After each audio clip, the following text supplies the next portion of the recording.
2024 సగానికి పైగా ముగిసింది. ఆరెంజ్ పర్పుల్ క్యాప్ కోసం చాలా మంది ఆటగాళ్లు రేసులో ఉన్నారు. ఆరెంజ్ క్యాప్ లో భారత బ్యాట్స్మెన్ టాప్ 3 లో ఉన్నారు. అదే సమయంలో భారత బౌలర్లు ప్రస్తుతం పర్పుల్ క్యాప్ రేస్ లో టాప్ 7 లో ఉన్నారు. ఈ లిస్ట్ లో ఎవరెవరు ఉన్నారో ఇప్పుడు చూద్దాం. ఆరెంజ్ క్యాప్ రేస్ లో విరాట్ కోహ్లీ ఆరెంజ్ క్యాప్ చేతిలో ఉంది. మిగతా బ్యాట్స్మెన్ల కంటే చాలా ముందున్నాడు. 9 మ్యాచ్ల్లో 9 ఇన్నింగ్స్ లో కోహ్లీ 61.43 సగటుతో 430 పరుగులు చేశాడు. ఈ కాలంలో అతని స్ట్రైక్ రేట్ 145.76గా నిలిచింది. Lucknow super Giants captain KL Rahul రెండో స్థానంలో ఉన్నాడు. అతను 378 పరుగులు చేశాడు.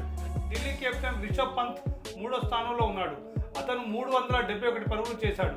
కోల్కతాకు చెందిన సునీల్ నారాయణ్ 4వ స్థానంలో ఉన్నాడు. అతను 357 పరుగులు చేశాడు.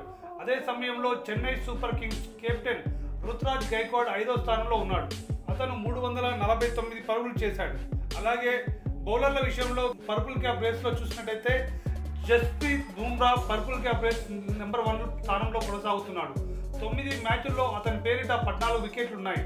అతని అత్యుత్తమ వికెట్ 21/5. పంజాబ్ కింగ్స్ చెందిన హర్షల్ పటేల్ 14 వికెట్లతో రెండో స్థానంలో కొనసాగుతున్నాడు.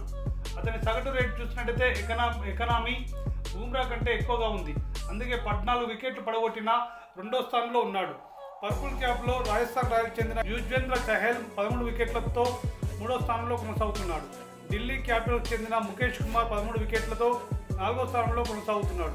కాగా కుల్దీప్ యాదవ్ 12 వికెట్లతో 5వ స్థానంలో కొనసాగుతున్నాడు.